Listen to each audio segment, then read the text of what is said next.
답을 한번 과제한 거 맞춰봅시다. 바로 바로 개념 체크부터 43페이지. 자, 1번은 어떻게 돼요? 원자는 여기서 뭡니까? 디귿이죠. 그죠? 그 다음에는 원자핵, 그 다음에 전자. 네, 이렇게 맞게 떨어지겠죠? 그 다음에 2번은 OX, OOX. 자, 그 다음에 3번은 자, 털가죽하고 빨대를 마찰시키면 털가죽에서 빨대로 뭐가 이동합니까? 마찰 전기는 전자가 이동을 해서 털가죽은 전자를 잃어버리니까 플러스 전화로, 빨대는 전자를 얻었으니까 마이너스 전화로. 그쵸? 예, 이렇게 얻어지게 되겠죠? 그 다음에 4번은 이제 대전열이죠. 자, 털가죽으로 고무풍선을 문지르면은 마이너스 전화를 띄는 거는 대전열 뒤쪽에 있는 누굽니까? 고무풍선이죠. 유리하고 마찰시켰을 때 마이너스 전화로 가장 잘 대전되려면은 유리하고 가장 멀로 봐야 돼요. 먼 걸로 봐야 되죠. 그쵸? 대전열 사이가 멀수록 마찰 전기가 잘 일어난다라고 했으니까 누굽니까? 플라스틱이죠. 털가죽으로 각각 문지른 두 개의 고무풍선을 서로 가까이 했었을 때, 그러면 둘 다 어차피 털가죽으로 고무를 문질렀으니까 고무니까 둘 다 무슨 전화? 마이너스 전화가 될 거고요. 따라서 전기력은 서로 같은 전화니까 뭐가 작용합니까? 서로 밀어내는 청력이 작용을 해줘야 되겠지요. 자, 그 다음에 뒤에 5번. 자, 5번은 XOXO예요. XOXO. 그 다음에 6번은 자, 정전기 유도죠. 마이너스 대전체를 대전되지 않은 금속 막대에 가까이 가져갔대요. 금속 막대 내부에서 전자가 이동하는 방향은 이 마이너스가 있으니까 전자는 얘하고 뭐가 작용합니까? 청력이 작용을 하죠. 그렇죠. 따라서 이쪽으로 가야 되니까 B쪽으로 이동을 해줘야 되겠죠. 오른쪽으로. 따라서 이쪽은 무슨 전화 띄게 됩니까? 먼 쪽은 같은 전화, 가까운 쪽은 반대 전화. 네, 이렇게 대전을 하게 되겠네요. 마이너스 대전체하고 금속 막대 A 부분에 작용하는 전기력은 서로 반대 전화니까 뭐가 작용해야 됩니까? 인력이 작용을 해줘야 되겠지요. 그죠? 네. 그 다음에 7번은 자, 정전기 유도죠. 마이너스 A는 플러스, B는 마이너스. 그럼 여기하고 여기 사이도 다시 정전기 유도니까 여기가 뭐가 됩니까? 플러스. 이 부분은 마이너스. 이렇게 대전이 된다 라고 보시면 되겠죠. 순서대로. 그 다음에 8번은 봅시다. 그림과 같이 대전되지 않은 검전기에 플러스 대전체를 가까이 가져갔대요. 여기는 마이너스로 대전이 될 거고 이 아래쪽은 플러스로 대전이 되면서 벌어지게 될 거란 말이에요. 따라서 금속박이 벌어진다. 맞고 A는 마이너스니까 틀렸고 B에 있던 전자가 그렇죠. 인력 때문에 A 쪽으로 이동을 하게 된 거 맞죠? 그죠? 그 다음에 정전기 유도를 이용을 한 것이다. 예, 맞습니다. 그죠? 그 다음에 뒤에 탐구 체크 보자.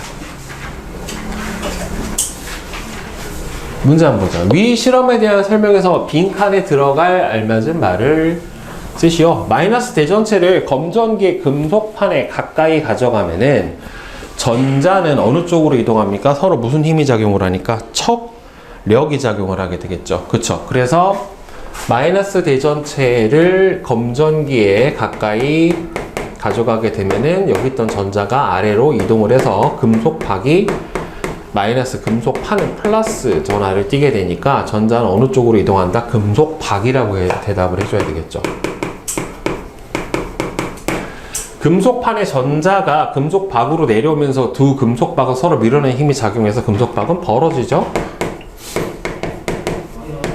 대전되지 않은 검전기의 금속판의 대전체를 가까이 가져가면 금속판은 대전체하고 반대 종류, 그죠? 금속박은 같은 종류. 네. 이렇게 대답을 해주시면 되겠네요.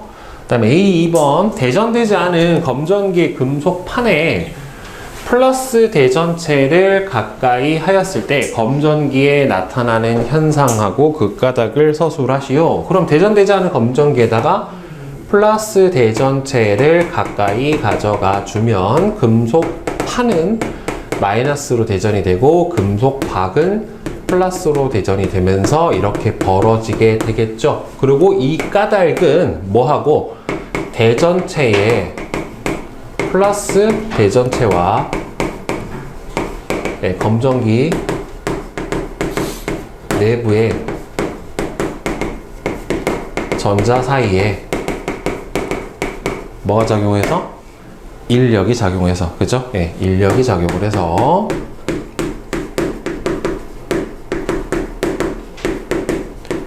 전자가 금속판으로 이동을 하였다. 네.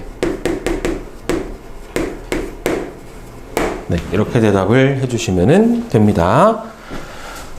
그 다음에 4-3은 아이고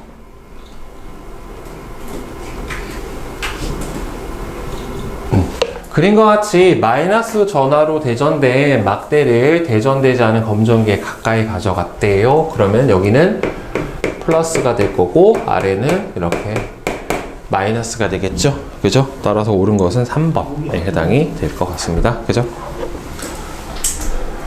그 다음에 아래 1번은 답이 1번이죠. 그죠? 네, 이게 접촉이 어떻게 됐어요? 마이너스 대전체를 접촉시킨 후 두 금속구의 A에 가까이 가져간 다음에 두 금속구를 떼어놓고 마이너스 대전체를 치웠다.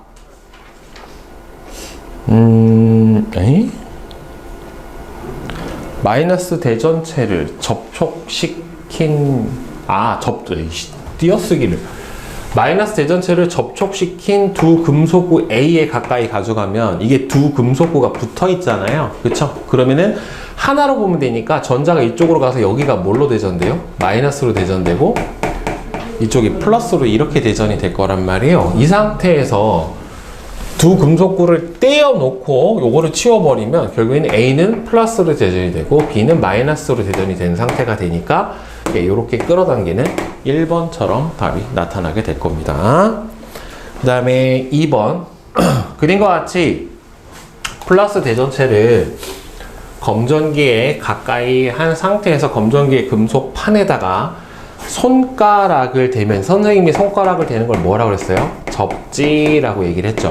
그래서 이때는 뭘 생각하면 된다? 이 손가락하고 요 대전체 사이에서의 뭘 생각해 주면 된다?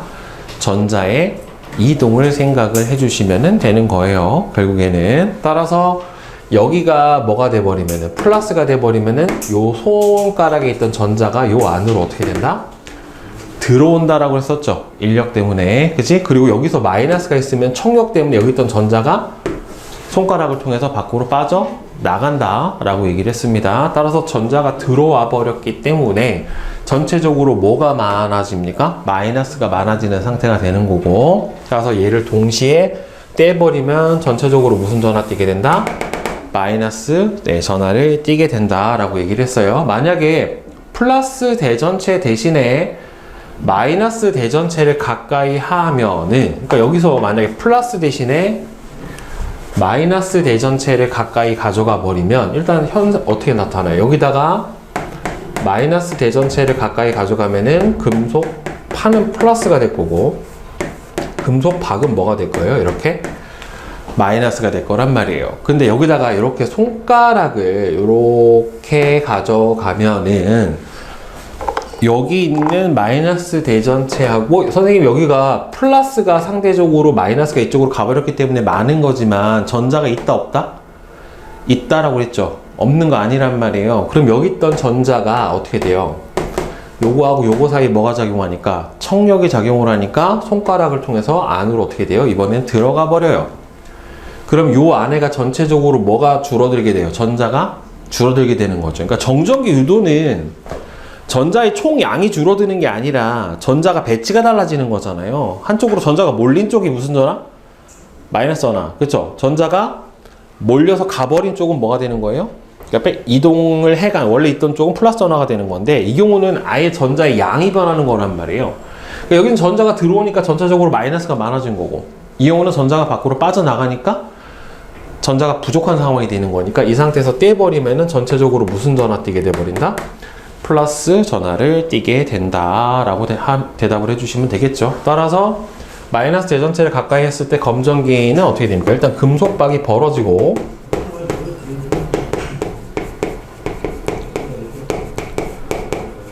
그 이유는 여기서 마이너스 대전체와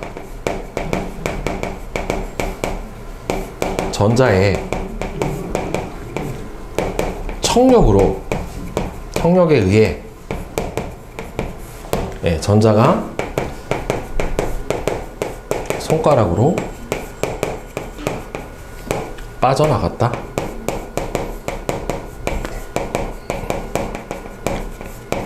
네, 이렇게 대답을 해 주시면 됩니다.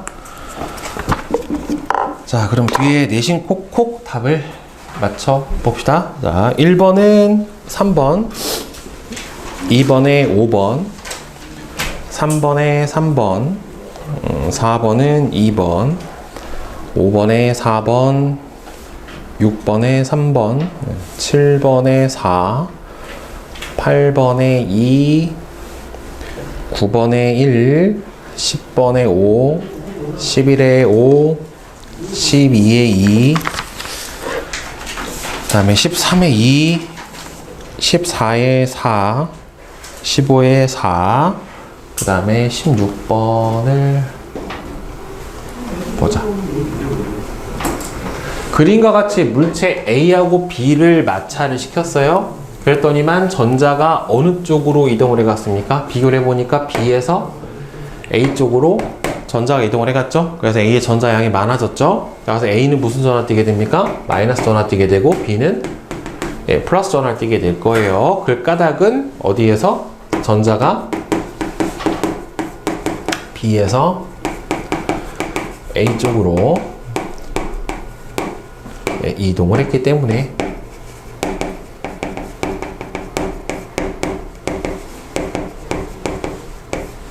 이렇게 대답을 해주시면 되겠죠?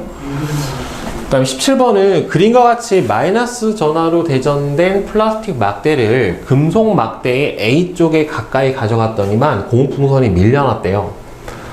그러면은 여기서 정전 유도 때문에 마이너스 대전체 가져갔으니까 A는 무슨 전화 띄겠어요? 플러스를 띌 거고, 그 다음에 여기는 무슨 전화 띄겠습니까? 마이너스가 띄겠죠? 근데 얘하고 무슨 작용이었어요? 밀려났다는 소리는 서로 밀어내는 청력이 작용을 했다는 소리고, 따라서 B는 처음부터 마이너스로 대전이 되어 있었다라고 생각을 해주시면 될 것 같아요. 따라서 마이너스 전화를 띄는 부분 어디다? B하고 C다. 네, 이렇게 대답을 해주시면 되겠죠.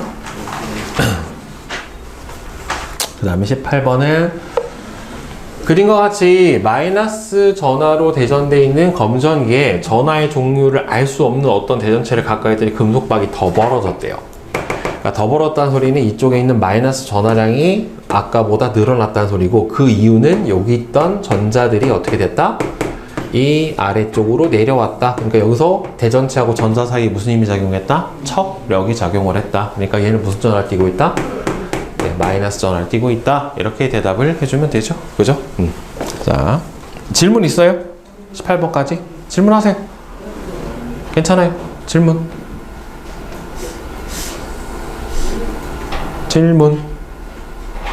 없어요? 그럼 이제 고난도 만점 체크.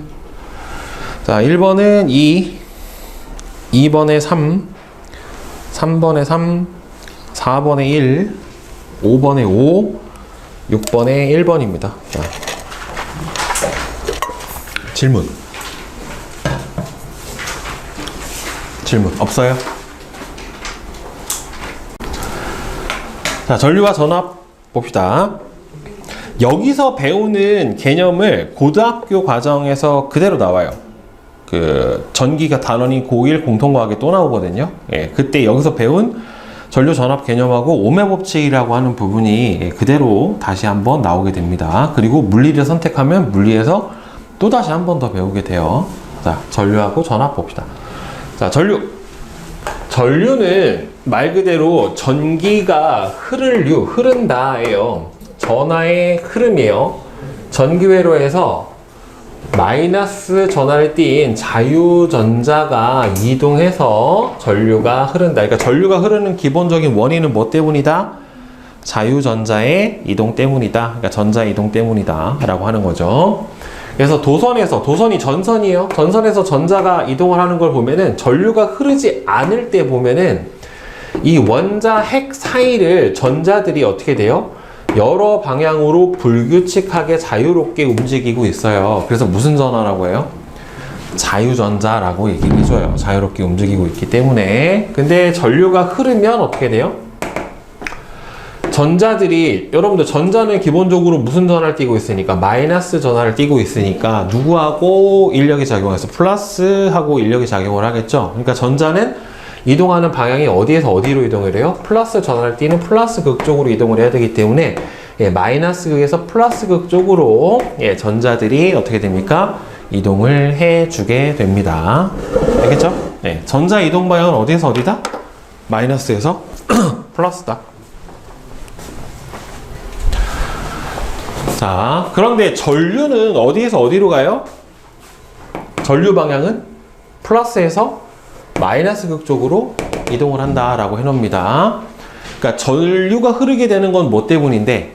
전자 때문인데, 전자는 마이너스에서 플러스로 가고 전류는 어디에서 어디로 가요? 플러스에서 마이너스로 가게 됩니다. 이동 방향이 서로 반대예요. 그다음에 전류의 세기는 보통 단위 시간이 다 과학에서는 얼마냐면 1초예요, 1초.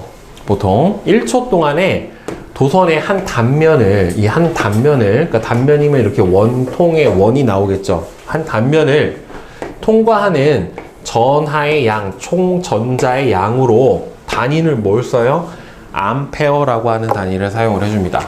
전류의 세기 단위는 뭘 쓴다? 암페어. 그리고 여러분들 전류는 문자항으로 I라고 써줘요. 이렇게 I 써주면 아 이게 전류구나 이렇게 생각을 해주면 돼요. 여러분들 시간은 보통 뭐라고 써요? 문자항으로 시간 T. 속력은? 속력 V. 그죠? 이렇게 쓰는 것처럼 전류는 I라고 나타내주고요. 단위가 뭐다고요? 암페어를 사용을 해요. 그리고 또 뭐도 쓰냐면은 밀리 암페어도 사용을 해줍니다. 밀리는 얼마라고 그랬어요? 1000분의 1이에요. 1000분의 1. 그러니까 1000mA가 몇 암페어? 1암페어. 네, 이렇게 생각을 해주면 돼요. 그리고 전류의 측정은 뭘 사용해 줍니까? 전류계를 사용을 해서 측정을 해줍니다. 그래서 전류의 방향과 전자의 이동 방향을 보게 되면은 전류는 플러스에서 마이너스 쪽으로 가고 전자는 어디에서 어디로 갑니까? 마이너스에서 플러스로. 전류는 어디에서? 플러스에서 마이너스로 이동을 해줍니다. 꼭 나오겠죠? 이동 방향 자체가 반대니까. 자, 그 다음에 전압이에요. 전압. 그러니까 이게 전류가 흐르는 거를 물의 흐름하고 서로 비교를 해주면 좀 쉬워요. 그러니까 물이 흐르려면 여러분들 예를 들어서 물통이 여기 있는 물통, 여기 담겨있는 물통이 있고 여기 담겨있는 이렇게 통이 있어요. 여기 물이 가득 차 있는데 여기 관이 하나 이렇게 연결되어 있다라고 쳐봅시다. 그럼 여기 있는 가득 차 있는 물이 일로 이동을 하려면 이 물통이 여기 있는 빈 통보다 최소한 어떻게 있어야 돼요? 더 높이 있어야 돼요. 그쵸? 물은 항상 어디에서 어디로 흘러요? 높은 데서 낮은 데로 흐른단 말이에요. 그럼 이 높이 차에 따라서 물에 뭐가 생겨요? 압력이 생겨요. 그걸 뭐라고 불러요? 수압이라고 얘기를 해줘요. 근데 전류도 흐르려면은 뭐가 있어야 되냐면은 전기 압력이 있어야 돼요. 그래서 이걸 전압이다 라고 얘기를 해주는데 전기회로에서 전류를 흐르게 하는 능력이에요. 전류를 흐르게 하는 능력으로 단위는 뭘 사용해요? 여러분들? 들어봤죠? 볼트라고 하는 단위를 사용을 해줍니다. 그리고 문자항으로 전압은 뭐라고 표시해 주냐면 간단해요. V라고 해줘요. 아까 전류는 뭐라고 해줬어요? I로 표시해 줬잖아요. 그렇죠? 전압은 V로 해줍니다. 전류는 I로 써주고 단위는 암페어였죠. 전압은 V로 써주고 단위도 뭐예요? V, 볼트예요. 그래서 물의 흐름하고 전기의 회로를 비교를 해주면 전기가 흐르는 전류를 바로 물의 흐름으로 볼 수가 있고 그 다음에 이 높이 차를 만들어주는 펌프의 역할을 해주는 게 바로 뭐예요? 전지예요. 그리고 물의 높이 차는 바로 물이 얼마나 더 강하게 흐르냐, 세게 흐르느냐를 결정지어주는 수압. 예, 이게 결국 수압이고, 이게 수압이 전압에 해당이 되고요. 그 다음에 여기서 보면은 물레방아를 하나 놨잖아요. 그러니까 물레방아는 저기에서 뭐에 해당이 됩니까? 전구에 해당이 되는데, 이건 나중에 뒤에 나와요. 저항이라고 해요. 저항. 전류의 흐름을 방해하는 물질입니다. 왜? 물레방아는 물의 흐름을 방해하잖아요. 그쵸? 예. 그 다음에는 파이프는 예, 도선, 전선에 해당이 되고, 밸브는 예, 스위치에 해당이 됩니다. 전압은 당연히 뭘 사용을 해줍니까? 전압계라고 하는 거를 사용을 해서 예, 측정을 해주게 돼요. 지금 전류하고 전압 이렇게 나왔는데, 여러분들 이 회로에서 보면은 회로도용 뭐가 있냐면 기호가 있어요. 기호. 회로도용 기호가 존재를 아이고 잠깐만. 아이씨. 회로도용 기호가 있는데, 요거는 옆에 보시면 나와 있죠. 회로도용 기호. 그죠? 일단 도선은 그냥 뭐로 그어주면 돼요? 이렇게 선으로 그어주면 돼요. 이게 도선이에요. 그 다음에 전지는 어떻게 돼 있어요? 요렇게 돼 있죠. 이런 모양으로. 자, 여기서 긴 쪽이 무슨 극이에요? 플러스 극이에요. 짧은 쪽이 마이너스 극에 해당이 됩니다. 거기다 그려놓으세요. 건전지에서 긴 쪽이 플러스고 짧은 쪽이 마이너스예요. 그 다음에 스위치는 여러분들 누가 봐도 장님이 아닌 이상, 아 이러면 또 장애인 비하인가? 네. 장님이 아닌 이상, 그죠? 네, 이렇게 생기면 누가 봐도 스위치 같죠, 그죠? 네. 그 다음에 전구도 되게 직관적이죠. 네, 필라멘트처럼 네 이렇게 생겼죠. 네, 전구, 그죠? 그 다음에는 저항은 이렇게 생겼어요. 니크롬선이라는 걸 보통 사용하는데 찌글찌글 해가지고 네, 이렇게 나와 있어요. 저항. 그 다음에 전류계는 A 해놓고 밑에 이렇게 밑줄 하나 그어줘요. 예, 이렇게 돼 있는 게 전류계예요. 단위가 암페어이기 때문에. 전압은 어떻게 돼 있어요? 전압계는 V 하고 이렇게 밑줄 그어져 있고 이렇게 돼 있죠. 근데 이거 왜 선생님이 이 밑줄이라고 하는 걸 중요하게 얘기해 줬냐면, 여기가 이렇게 물결 무늬로 돼 있는 애도 있어요. 이렇게 V도 이렇게 물결 무늬로 돼 있는 애가 있어요. 이런 식으로. 그럼 이거하고 이거 차이는 뭘까요? 이거는 AC이고 얘는 DC예요. DC가 뭐야? 뭐 디스카운트 아니야? 뭐야?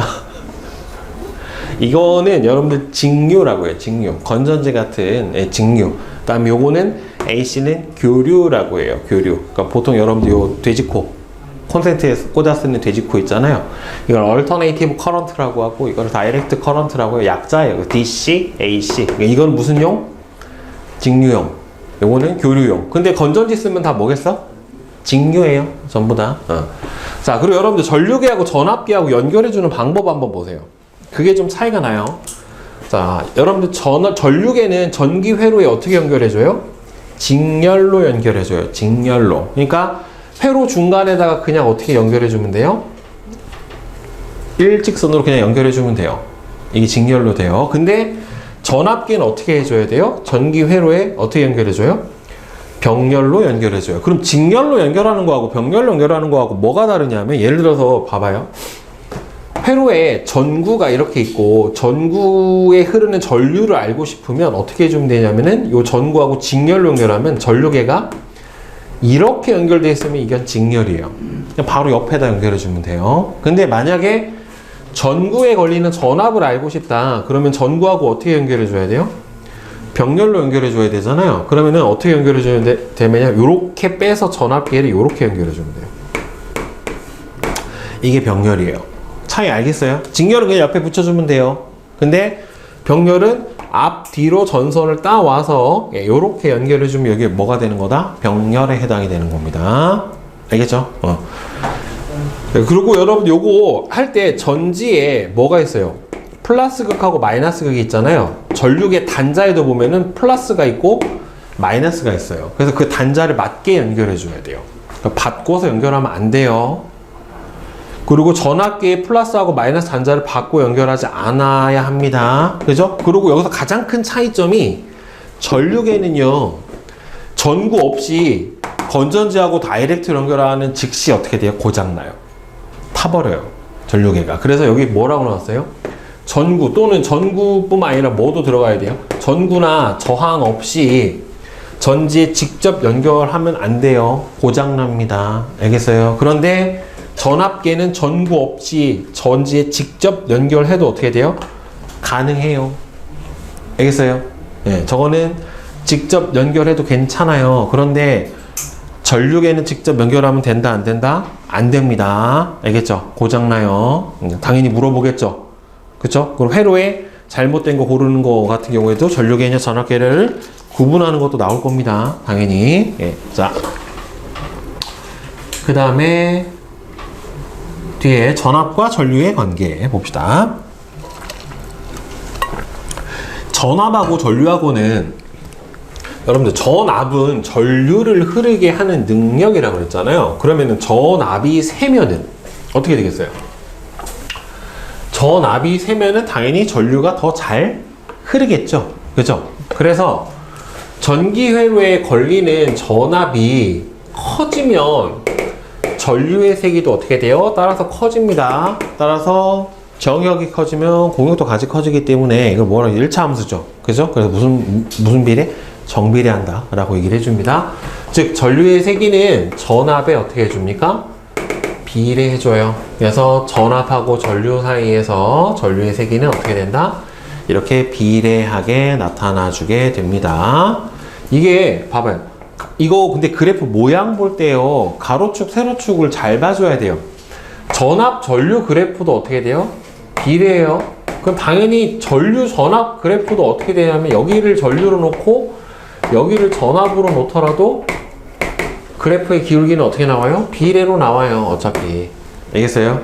자, 그런데 기울기가 클수록 여기서 뭐가 작다라고 나왔어요? 저항이 작다라고 나왔죠. 이 이야기는 이 밑에서 전기 저항을 해주고 나서 선생님이 다시 설명을 해줄게요. 자, 그러면 전기 저항은 뭐냐면 저항 레지스트리예요. 그러니까 결국에 레지스턴스, 그러니까 방해한다는 소리예요. 즉 전류의 흐름을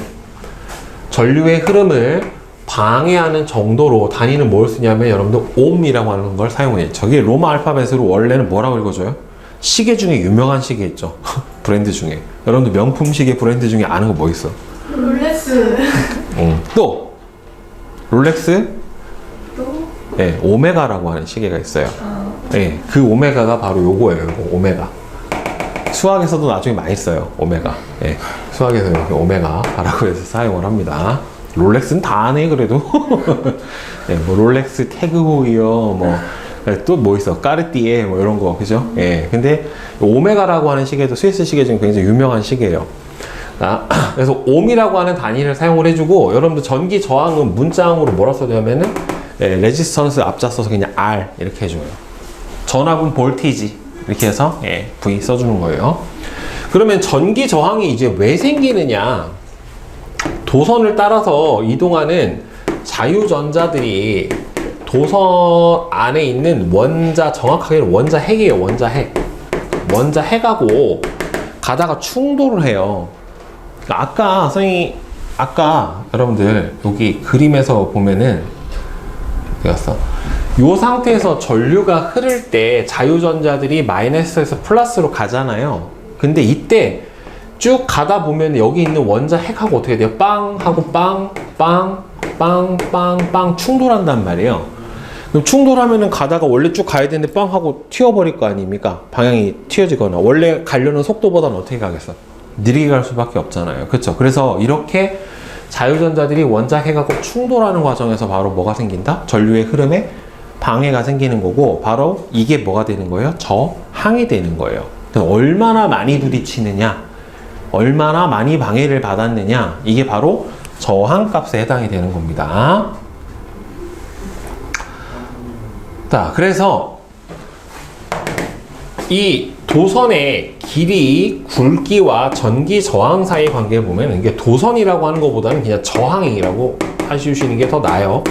저항의 길이하고 굵기하고 전기 저항의 관계를 한번 보도록 합시다. 전기 저항은 물체, 도선의 뭐에 비례한대요? 저항의 길이에 비례하고, 길이는 보통 length라고 해서 L을 써줘요. 예, 길이에 비례하고 도선의 단면적 S의 굵기에 반비례해요. 그러니까 저항값은 저항의 길이가 길수록 커지고 저항의 단면적이 클수록 어떻게 돼요?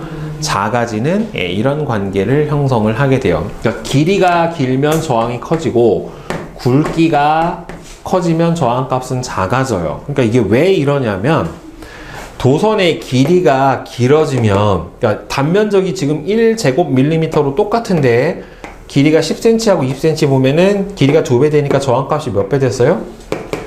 예, 2배가 됐죠. 그렇죠. 이제 왜 커지냐면은 이 전자들이 가는 과정에서 가는 길이가 2배가 돼버리면 충돌하는 정도도 어떻게 되겠어요? 2배가 된다란 말이에요. 결국에는 전자들이 원자해가고 가다가 중간중간에 충돌할 거 아니에요. 이 충돌하는 정도가 몇 배가 돼? 2배가 되니까 당연히 어떻게 된다? 예, 저항값이 2배로 늘어나게 돼요. 그런데 만약에 길이는 같은데 단면적이 2배가 돼버리면 가야 되는 길이 봐봐. 이렇게 좁은 거랑 이렇게 큰 거랑 생각을 해보면 굵기가 굵으면 전자들이 이동할 수 있는 길이 어떻게 되는 거예요? 넓어지는 거죠. 그러니까 전자들이 이동할 수 있는 길이 넓어지면은 당연히 어떻게 돼요? 충돌할 수 있는 횟수도 어떻게 돼요? 줄어들겠죠. 여러분들 차가 막힐 때 보면은 도로가 넓다가 갑자기 어떻게 돼요? 좁아지는 지점에서 차가 막히잖아요. 그죠? 그러니까 전자의 이동도 마찬가지로 넓으면 이동이 쉽기 때문에 상대적으로 저항이 더 어떻게 된다? 줄어들게 된다. 따라서 지금 단면적이 2배가 되니까 저항값은 얼마로 줄었어요? 2분의 1로 줄어버렸다라고 볼 수가 있겠죠. 결국에는. 그치? 자, 그 다음에 여러분들 저항을 연결하는 방법이 있어요. 저항을 연결하는 방법. 저항을 연결하는 방법을 보면 그 옆에 나와 있을 거예요. 저항의 연결도 마찬가지로 뭐가 있냐면 직렬 연결이 있고 병렬이 있어요. 그럼 일단 직렬부터 봅시다. 저항을 보세요. 이렇게 직렬로 연결하면 이렇게 저항이 3개가 이렇게 있는데 이거를 직렬로 연결을 해주면 그냥 연속으로 붙여주는 거예요. 이렇게 이렇게.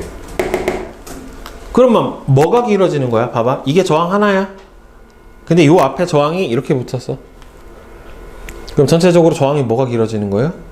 길이가 길어지는 거죠.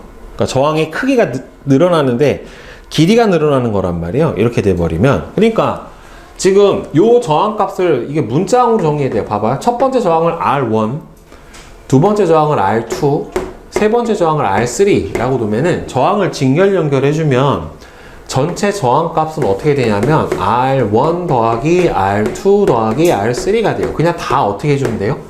더해주기만 하면 돼요. 그러니까 굉장히 간단해요. 예를 들어서 얘가 2ohm이고 얘가 3ohm이고 얘가 5ohm이다. 이렇게 해주면은 세 개 다 어떻게 해주면 돼요?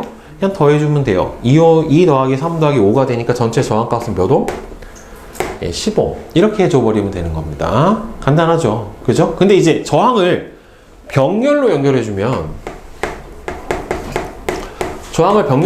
어떻게 연결하는 거냐면 요 저항 밑에다가 이렇게 저항 하나를 이렇게 연결하고 또 저항 하나를 요 밑으로 이렇게 다는 거예요. 이렇게 연결해주는 게 병렬이에요. 그러니까 저항 밑에 저항이 붙고 그 밑에 또 저항이 이렇게 붙는 거예요. 그러면 얘를 이렇게 말아버리면 전체적으로 뭐가 늘어나요?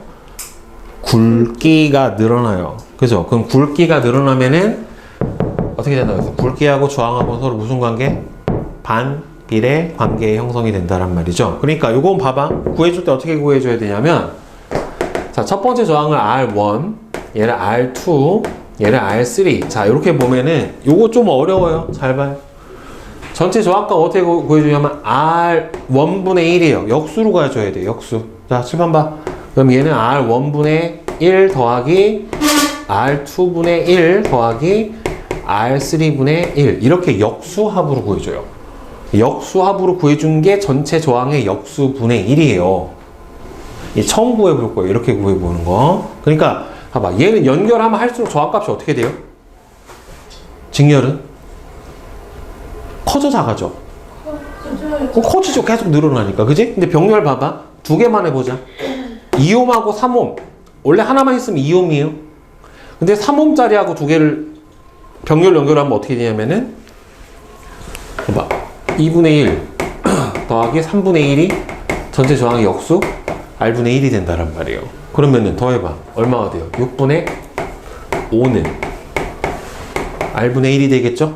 그럼 R은 얼마가 돼요? 5분의 6이 돼버리죠. 한 번 더 뒤집어줘야 돼요. 역수로 더했기 때문에. 그러면 봐봐. 원래 둘 중에 작은 게 2옴이었잖아요. 그것보다도 어떻게 돼요? 더 작아지죠. 그지? 그럼 여기다 만약에 5옴짜리를 하나 더 더해보면 어떻게 되냐면은 2분의 1 더하기 3분의 1 더하기 5분의 1 이렇게 된단 말이죠. 그러면 얘가 얼마가 돼요? 최소 공배수가 얼마니? 30이네. 그지? 그럼 30분의 15 더하기 10 더하기 6 이렇게 되겠죠. 그러면은 30분의 얼마예요?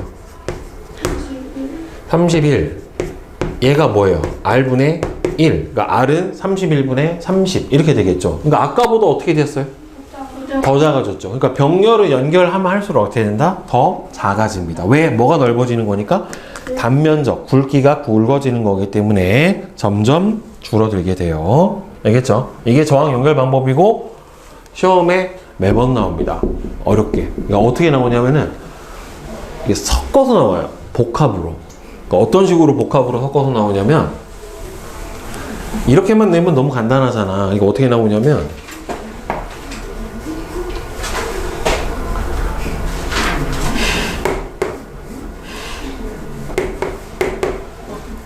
뭐 이런 식으로 섞어서 나오죠. 이렇게. 근데 뭐 저렇게 나와도 어려운 거 아니에요. 왜 그러냐면 봐봐. 얘가 예를 들어서 2옴이에요. 얘가 2옴이야. 2옴이야. 2옴이에요. 2옴이에요. 이렇게 보면 얘는 어떻게 연결되어 있는 거냐면 이 2옴짜리 하나랑 요 뭉탱이 하나랑 요 2옴짜리 하나랑 세 개가 무슨 연결되어 있는 거예요? 직렬이에요. 그러면 요것만 구해주면 되죠. 이 둘은 뭐야? 직렬이죠. 뭐 합해주면 얼마예요? 4죠. 그럼 얘하고 얘는 병렬이죠. 그거 어떻게 해주면 돼? 병렬 구해줘봐. 4분의 1 더하기 2분의 1 그럼 얼마예요? 4분의 3 이게 얼마예요? R분의 1이죠. 이게 뒤집어줘야 돼. 안 뒤집어져서 맨날 틀려. 역수니까. 그럼 R이 얼마예요? 3분의 4 더하기 2 더하기 2 4 그러니까 3분의 16 네. 이렇게 구해주면 돼요. 별로 어려운 건 아니에요. 그러니까 보통 저렇게 나오고 저거보다 더 괴랄하게도 나오기는 해요. 뭐 어떻게 나오냐면 네, 이렇게 안 해놓고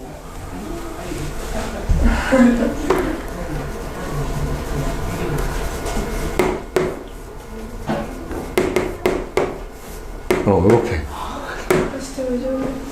그럼 요거 구하고 요거 구해서 요거하고 요거 어떻게 해주면 돼?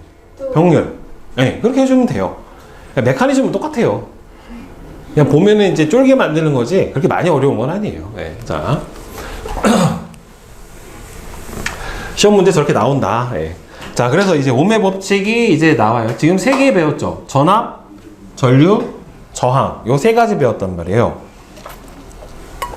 지금 나오는 옴의 법칙은 지금 한번 나오고 지금 처음으로 개념 배우고 나중에 개념이 안 나와요. 고등학교 때는 그냥 다 아는 걸로 생각하고 그냥 설명을 하기 때문에 지금 확실히 알아둬야 돼요.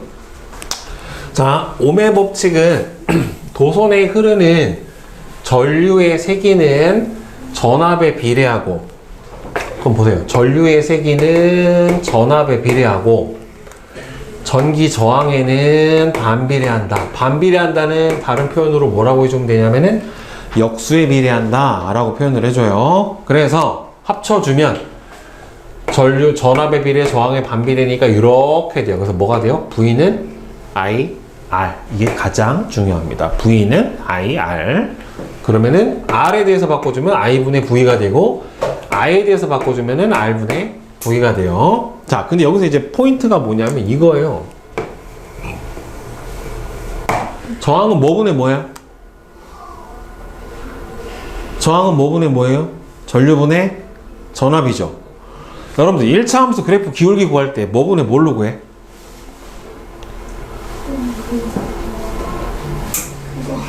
X축 변화량분의 Y축 변화량으로 구해잖아요. 가로축 분의 세로축으로. 그지? 그러니까 가로가 뭐예요? 분 모죠. 세로가 분 자가 되는 거고. 그러니까 이 그래프에서 봐봐. 아까 전압 전류 그래프, 전압하고 전류하고 무슨 관계라고 그랬어요? 서로 비례라고 그랬죠. 그죠? 그러면은 전류하고 전압도 무슨 관계예요? 비례란 말이에요. 그죠? 그럼 이 그래프의 기울기는 뭐가 돼요? 0에서 시작했잖아. 그럼 뭐분의 뭐야? V분의 I죠. 그죠? 그럼 V분의 I고, 얘는 뭐가 돼요? I분의 V가 되지. 그러면 봐봐요. 저항은 I분의 V죠. 이 그래프의 경우에는 이 그래프의 기울기가 뭐가 되는 거예요?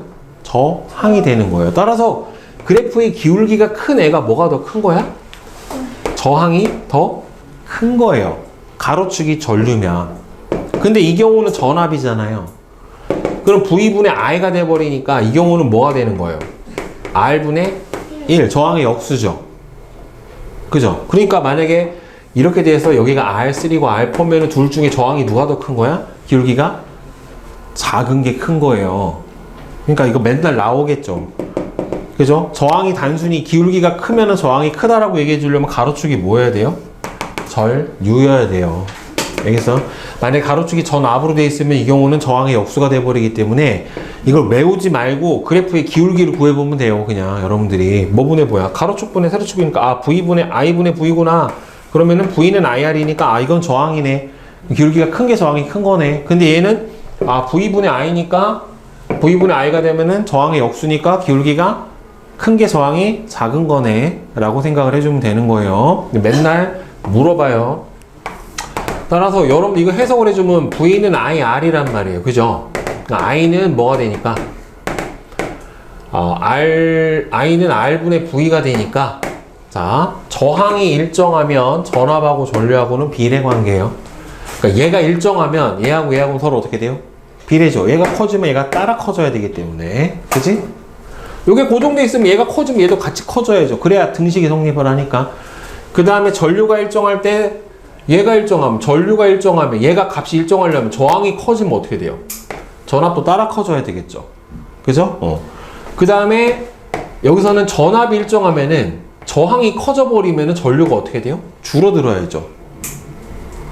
얘가 고정이니까 얘가 증가하면 얘가 줄어들어 버려야 될 거 아니에요? 결국에는. 그치? 그냥 여기서는, 그러니까 과학이 수학하고 맞닿는 부분이 그래프가 나와서 그래요. 근데 여러분들 중학교 3학년 때까지는 2차 함수 정도 그래프까지밖에 안 나와요. 제곱 형태의 그래프까지가 밖에 안 나오고 어차피 함수도 2차 함수까지밖에 안 배워요. 중학교 2학년 때 x제곱 그래프까지밖에 안 나오기 때문에 3차 함수는 고등학교 가야 나온단 말이에요. 그러니까 그 정도까지 함수만 대응을 시켜주면 돼요. 그러니까 그래프 해석 능력이 되게 중요해요. 과학에서. 그래프를 그러니까 결국엔 이거는 영어로 치면 독해나 마찬가지야. 그러니까 내가 여러분들이 한글이 아니라 문자로 써놓은 거고, 그거를 해석만 해주면 되는 거예요. 결국엔 그래프를 주면 뭘 준 거나 마찬가지예요? 답을 준 거나 마찬가지예요. 결국에는. 해석만 하면 되는 거니까. 그래서 V는 IR. 그러니까 이거 어떻게 해석을 해주면 되냐면, V는 전압, I는 전류, R은 뭐예요? 저항. 단위가 뭐라고 그랬어? 전압은 볼트, 전류는 암페어, 저항은 옴이에요. 그러니까 1볼트는 1옴의 저항에 1암페어의 전류가 흐르게 할 수 있는 전압이다. 능력이다. 예, 이렇게 해석을 해주면 되는 거예요. V는 IR. 이렇게만 대입을 해주면 되니까. 오케이? 그래서 밑에 선생님이 아까 저항 직렬 연결하고 병렬 연결하고 하는 건 설명을 해드렸죠. 어떻게 연결을 하는지. 그죠? 다시 한번 설명해드려요. 저항이 R1이고 저항이 R2면 직렬 연결되어 있으면 전체 저항값 R을 어떻게 구해준다? 그냥 2개 예, 더해주면 돼요. 자, 그런데 병렬 연결 같은 경우에는 저항값이 R1이고 R2면 뭐로 구해줘야 된다? 역수의 합으로 이렇게 구해주셔야지 맞는 겁니다. 알겠죠? 자, 그러면 53부터 57까지 한번 풀어봅시다.